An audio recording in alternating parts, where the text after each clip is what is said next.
Good afternoon, Mkulu. How are you? Thokoza Khehla lami savuka sibesela ni.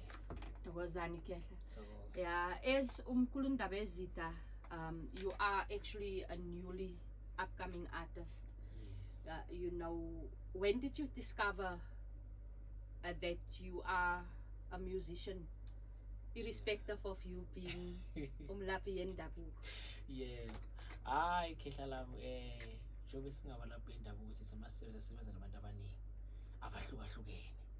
Awubuye emazweni amaningi ahlukahlukene. Ngabona ukuthi cha kunabantu abasingabagula noma ngithi banenkinga ethile. Hayi ukuthi badinga ukwelwashwa ngomuthi noma ngaphandle kwenyama yabo.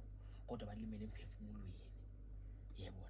Kanti ke ngabona ukuthi cha umusic uyenye indlela yokwelapha. Umusic uyelinye ikhambi lokulapha umuntu osuke lemela ngaphakathi ebhiba ngoba lo muntu lo usuke ufuna ukukhuluma nomphefumulo wakhe nesoul yakhe kuze agcina athola ukulashekwa akafana lo uzozathi unesilonda ekhanda Funa ukulalela music kunjalo Khehla la.